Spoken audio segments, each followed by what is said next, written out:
So hello engineers, RRB JE 2025 का short notice out हो चुका है। आप लोग सब जान गए होंगे कि जो शॉर्ट नोटिस आया यहाँ पर फिर से वैकेंसी का इंक्रीमेंट का कोई भी ऐसा नहीं लिखा हुआ है भाई। अभी भी उतनी ही वैकेंसी 2570 ही वैकेंसी है मेरे भाई। ये वैकेंसी इंक्रीज होनी चाहिए और इंक्रीज होने के साथ साथ ये भी बता दें कि इन्होंने ये डिसाइड कर दिया कि आपका फॉर्म फिलअप कब स्टार्ट होगा, लास्ट डेट कब होगी, इन्होंने ये भी बता दिया है। और इसके बाद अभी एग्जाम डेट भी इन्होंने नहीं बताया कि एग्जाम डेट कब है। तो भाई एग्जाम डेट का हम इंतजार नहीं कर सकते कि कब एग्जाम डेट होगा। हमको बस एक ही चीज़ करना है कि अपनी पढ़ाई स्टार्ट कर देना। ध्यान से सुनिएगा, हमको क्या काम करना, अपनी पढ़ाई स्टार्ट कर देना। अपनी पढ़ाई मतलब ये इस तरीके से रैंडमली नहीं स्टार्ट करना, कोई भी सब्जेक्ट उठाए स्टार्ट किए बीच में छोड़ दिए दूसरा सब्जेक्ट स्टार्ट कर दिए। नहीं, हमको सीक्वेंस वाइज पढ़ना, क्योंकि हर चीज़ का एक सीक्वेंस होता है, हमको उसी हिसाब से पढ़ना। तो आप सभी बच्चों के लिए ये सेशन बहुत हेल्पफुल होने वाला है। तो स्टार्टिंग से लेकर लास्ट तक ज़रूर देखिएगा। और ये सेशन में हम बात करेंगे कि किस तरीके से हम पढ़ाई करें, प्रिपरेशन करें कि इस बार सिलेक्शन हो जाए। जो लास्ट टाइम पे हमने गलतियां की थी वो गलतियां ना हो। पहले तो आप सबसे पहले ये चीज़ एनालिसिस करें, लास्ट टाइम अगर आप एसएससी जेई दिए हों तो उसका एनालिसिस करिए कि आपने गलती कहाँ किया। अगर आप उसका एनालिसिस करोगे ना तो आपको समझ में आ जाएंगी चीज़ें। मैं बेसिक से बताने वाला हूँ कि आपको करना क्या है। सबसे पहले अगर बात किया जाए एग्जाम स्टेजेस जो इनके होते हैं, दो होते हैं, सीबीटी 1 सीबीटी 2। सीबीटी वन में जनरल सब्जेक्ट होते हैं। जनरल सब्जेक्ट में अभी बता दूंगा क्या क्या आएगा। इसमें टेक्निकल होंगे प्लस थोड़े और जनरल सब्जेक्ट और भी होंगे जनरल सब्जेक्ट, टेक्निकल सब्जेक्ट होगा। सारे बच्चे जो भी तैयारी कर रहे हैं सबको ये बातें पता होगी सर। हाँ सर, एकदम पता है। अब ध्यान से सुनो, अब हम गलती कहाँ करते हैं। सीबीटी 1 का ये आपका हो गया, ये सीबीटी 2 का हो गया, ये आपका सीबीटी 1 का सीबीटी 2 का, ठीक है ना। ये सीबीटी 1 में अगर आप बात किया जाए कि मैथ आती है, रीजनिंग आती है, जीए आती है, जीएस आती है, ये आपके 4 पोर्शन होते हैं, ठीक है ना। ये आपके क्या होते हैं, 4 पोर्शन होते हैं। और इसमें सीबीटी 2 में आपका ये टेक्निकल होता है, जीए होता है, फिजिक्स केमिस्ट्री होता है, बायो नहीं होता, ठीक है ना। यहाँ बायो भी होता है, कंप्यूटर होता है, इन्वायरमेंट होता है। 10 का ये आता है, 10 का ये, ठीक है ना। तो इस तरीके से अगर देखा जाए आपका, तो अगर यहाँ पर मैं आपसे बात करूँ मैथ कितना स्ट्रांग है आप मैथ पे, देखो नो डाउट आप लोग बीटेक या डिप्लोमा किए हुए हैं तो आपको इस बात का भ्रम जरूर होगा कि मैं रीजनिंग भी बहुत अच्छी कर लूँगा, मैथ में नो डाउट कुछ लोग कर भी लेंगे, लेकिन सारे लोग नहीं। सबसे बड़ी बात ये होती है कि वहाँ टाइमली करना, एक करना एक टाइम से करना, दोनों में अंतर होता है। समझ गया ना, एक करना एक टाइम से करना, दोनों में अंतर होता है।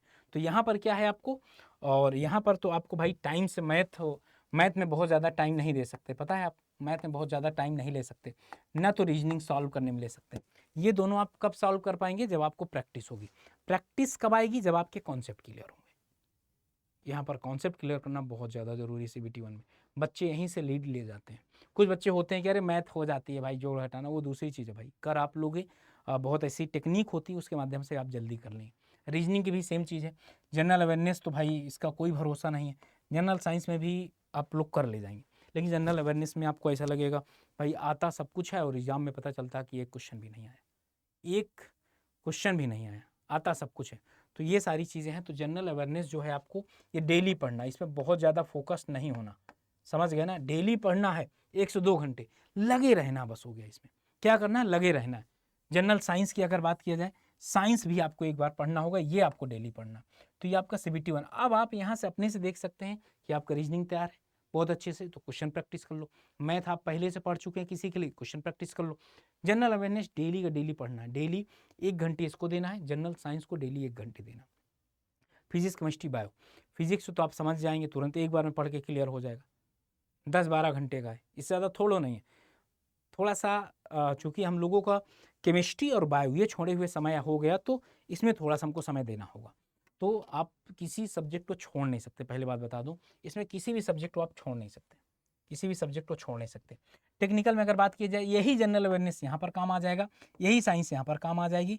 कंप्यूटर और इन्वायरमेंट, इन्वायरमेंटल इंजीनियरिंग जो है, इन्वायरमेंट एंड पॉल्यूशन कंट्रोल, ये इन्वायरमेंट इंजीनियरिंग के अंतर्गत मैं पढ़ा देता हूँ। किसके, इन्वायरमेंट इंजीनियरिंग के अंतर्गत पढ़ा देता हूँ। बेसिक कंप्यूटर आपको पढ़ना पड़ेगा, ठीक है ना। ये आपको एक अलग से पढ़ना होगा। ये और ये सिविल के अंदर हो जाएगा, ये सिविल के जो 100 आते हैं यहाँ पर हो गया। तो यहाँ पर ये चीज़ आपको बहुत स्ट्रांग करनी है, क्योंकि अगर ये आप क्वालिफाई कर गए, अगर ये आप अच्छे से क्वालिफाई कर गए, क्योंकि इसी के हिसाब से डिसाइड होगा कि आप यहाँ कितने सीबीटी 2 में आप किसके लिए फाइट कर रहे हैं। कितने पोस्ट के लिए फाइट कर रहे हैं, ये डिसाइड करता है। तो आप इसको आसानी से नहीं ले सकते कि कट ऑफ ही तो पार करना है, कट ऑफ पार हो जाएगी ना। आपको अच्छी मेहनत करना, अच्छे नंबर लाना। सिंपल बात है, जब आप यहाँ अच्छी मेहनत करोगे, अच्छी रैंक लाओगे, तो एक चीज़ और बता दूं भाई, रीजनिंग तो आपका एसएससी में भी काम आ जाएगी, ये दोनों आपको सारे एग्जाम में काम आ जाएगी, कोई नुकसान थोड़ा ना करने वाला है।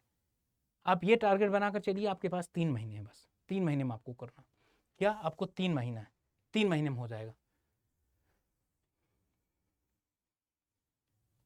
ठीक है ना। और CBT 2 की अगर बात की जाए, CBT 2 में यहाँ पर सबसे बढ़िया सिविल मैकेनिकल इलेक्ट्रिकल में आता है। ये तो आप समझ गए। टेक्निकल आप बहुत अच्छे तरीके से करिए, क्योंकि जो यहाँ पर तो सबको आता है, यहाँ पर जो अच्छा बच्चा लीड ले जाता है 100 में से, अगर आप ये समझ लो कि 75 सही कर ले जाते हो तो अच्छी लीड मानी जाएगी, आपको अच्छा डिपार्टमेंट मिल जाएगा। सिलेक्शन होना दूसरी बात है, और सिलेक्शन के बाद अगर अच्छा डिपार्टमेंट नहीं मिला तब भी नौकरी नहीं कर पाओगे। मतलब मेहनत किए, बहुत अच्छी किए, थोड़ा सी कमी रह गए, चूक जाओगे। ओके, अब स्टडी मटेरियल में क्या क्या आपके पास होना चाहिए? बुक 2-4 होनी चाहिए, ज़्यादा नहीं कर रहा हूँ, बुक आपके पास 2-4 होनी चाहिए, जैसे कि प्रैक्टिस करने के लिए। बाकी जब हम लोग पढ़ाते हैं तो खासकर जब मैं पढ़ाता हूँ बुकों की ज़रूरत नहीं पड़ती, क्योंकि बुक का ही निचोड़ मैं लेकर आता हूँ, ठीक है ना। टेक्निकल बुक्स अगर हैं पुरानी तो बहुत अच्छी बात है। सब्जेक्ट वाइज थ्योरी और प्रॉब्लम और सॉल्विंग बुक ये होनी चाहिए आपको। कौन सी? सब्जेक्ट वाइज जैसे कि अभी थ्योरी तो आपकी होगी, प्रॉब्लम और सॉल्विंग। जैसे यहाँ पर आपसे मैं बात करूँ कि एसएससी का PYQ हमारे पास है, वो कैसा है आपका? सब्जेक्ट वाइज है, टॉपिक वाइज है। वैसे कर सकते हैं PYQ, आप प्रीवियस ईयर के क्वेश्चन कर सकते हैं इस तरीके से, ये आपके पास होना चाहिए। और RRB का भी होगा, SSC का भी होगा, आप दोनों का कर सकते हैं। ओके, आगे बात करते हैं। तो ये सारा कुछ हो गया, किस तरीके से करना है ये अब बता देता हूँ मैं। देखो, अभी जैसे आप ये टारगेट मानकर चल रहे हो, 3 मंथ हैं आपके पास। RRB के कितने मंथ हैं? 3 मंथ है। तो आपने एक चीज़ टारगेट किया, और कुछ बच्चे होते हैं कि प्री में इतना ज़्यादा लग जाते हैं कि CBT 2 में जो टेक्निकल है वो भूल जाते हैं। भाई वो करिए, टेक भी आप कम से कम 2 से 3 घंटे करिए। ऐसा थोड़ा नहीं आप दिन भर उसी में लगे रहते हैं। अरे भाई, अगर मैं यहाँ से कैटेगराइज करूँ आपका, तो रीजनिंग को आपको 1 घंटे देना, 1 घंटे बहुत है। मैथ को आपको 1 घंटे देना है, GS को आपको 1 घंटे देना है, ठीक ना, GA, और जनरल साइंस को आपको 1 घंटे। 4 ये हो गए, 2 से 3 घंटे आप रीजनिंग, ये टेक्निकल को दे दो बस। केवल इतना आपको करना है, बस केवल इतना करना है। अब यहाँ पर बच्चा क्या कर सकता है? एक स्टूडेंट ये कर सकता है कि सर उसकी रीजनिंग बहुत स्ट्रांग है, तो भाई रीजनिंग को छोड़कर इनमें प्रैक्टिस में लगा दो। समझ गया ना? मैथ पढ़ लो, ये तो डेली 1-1 घंटे पढ़ना है। इन दोनों में जो तैयार हो उसको कम करो, वो आपके हिसाब से होगा। टेक्निकल 2 से 3 घंटे, किसके लिए? RRB के लिए। भाई दिन में कितना हुआ? 2-2, 4, 6-7 ही घंटा तो हुआ यार। बाकी टाइम क्या करोगे? बर्बाद करोगे क्या उसको? बर्बाद तो करना ही नहीं है।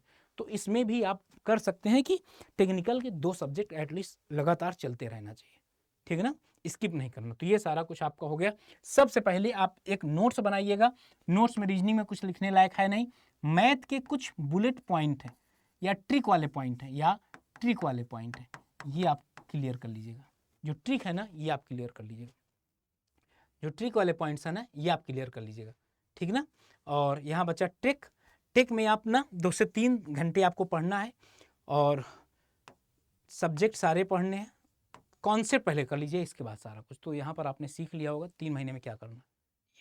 ये पहले महीने का हो गया। दूसरे महीने में फिर यहाँ पर टेस्ट सीरीज, जैसे मैथ एक बार पढ़ लिए, रीजनिंग एक बार पढ़ लिए। GS और GK को आपको एक काम करना है कि नोट्स बनानी है। अगर आप प्रॉपर नोट्स नहीं बनाओगे ना भाई, आपको लगेगा हमने कुछ पढ़ा ही नहीं। प्रॉपर नोट्स आपकी सारे सब्जेक्ट होनी चाहिए। आई होप मैंने सारे पॉइंट्स यहाँ पर कंक्लूड कर चुका हूँ। तो अब बारी है क्या कि आपको किस तरीके से पढ़ना है, कि अगर आप सिलेक्शन लेना चाह रहे हैं और आपको ऐसा लगता है कि नहीं सर, और इस बार निकालना है, सारे एग्ज़ाम निकालना है एक साथ, SSC भी हो चाहे RRB हो, तो सिविल इंजीनियरिंग का महापैक अभी सबसे लोवेस्ट प्राइस पर आपको मिल रहा, और मैक्सिमम डिस्काउंट अगर आपको चाहिए तो I579 कूपन कोड यूज कर सकते हैं आप, चाहे सिविल से हो, चाहे मैकेनिकल से, चाहे इलेक्ट्रिकल से, तीनों ब्रांचेस के लिए है। ओके, और टेलीग्राम ग्रुप है मेरा ये, यहाँ पर आपको फ्री PDF मिल जाती हैं जो यूट्यूब पर मैं पढ़ाता हूँ, या जनरली और भी कंटेंट मैं प्रोवाइड करता रहता हूँ। तो सेशन कैसा लगा कमेंट सेक्शन में बताइएगा। फिर मिलते हैं आपसे। मेन मोटो यही था कि आप लोग पढ़ाई करते रहिए, मन लगा कर करिए, बस हो गया। तो इसी के साथ समाप्त करता हूँ। सेशन जैसा भी लगा हो तो ज़रूर बताइएगा। चैनल पर नए हैं तो चैनल को सब्सक्राइब करना मत भूलिएगा। Okay, bye bye, love you, thank you and जय हिंद सर।